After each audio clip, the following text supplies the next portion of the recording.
আসসালামু আলাইকুম। অনেকেরই প্রশ্ন যে লাভ বার্ডের ব্রিডিং বক্সে কী দেওয়া যায়, কী দিলে ডিম ফাটবে না বা আপনার লাভ বার্ড খুব কমফোর্টেবল ফিল করবে।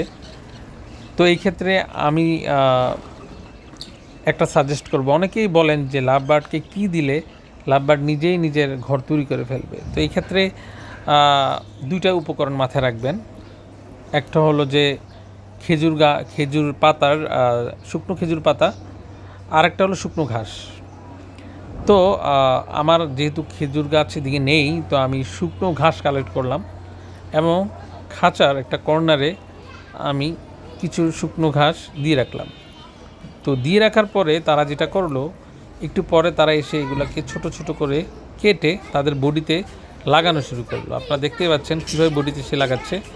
এবং তাদের তারা কিন্তু সব ঘাস না, তারা তাদের মতো যেটা দরকার ওই ঘাসগুলোই কাটছে এবং তাদের বডিতে নিয়ে নিচ্ছে।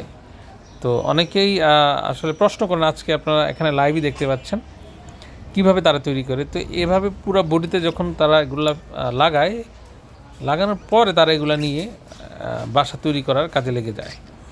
তো অনেকের অনেক প্রশ্ন, অনেক কনফিউশন থাকে। আজকে আশা করি কিভাবে মানে ব্রিডিং বক্সে কী দিবেন এই প্রশ্ন থাকবে না। আজকের পরে আপনারা নিজেই বুঝতে পারবেন, যখন আপনার মানে পেয়ারটা অ্যাডাল্ট হবে তারা নিজেদের বাসা তৈরি করতে পারবে। তো আশা করি এই ভিডিওটা অনেকেরই কাজে লাগবে, কারণ অনেকেরই খুব টেনশন যে ব্রিডিং বক্সে কী দিবে বা কিছু দিলে ফেলে দেয়, এটাও বলেন। তো এই ক্ষেত্রে আশা করি এই ভিডিওটা যথেষ্ট কাজে আসবে। আর আমি ঘাস খুঁজতে গিয়ে আমি কিছু ন্যাচারাল শাকসবজিও পেয়েছি, এগুলোও আমি দিলাম, দেখছি তারা নিশ্চিন্তে খাচ্ছে। তো যারা অনেক কনফিউশন ছিলেন যে আপনার ব্রিডিং বক্সে কী দিবেন, তারা আশা করি আজকে উত্তর পেয়ে গেছেন। সবাইকে ধন্যবাদ।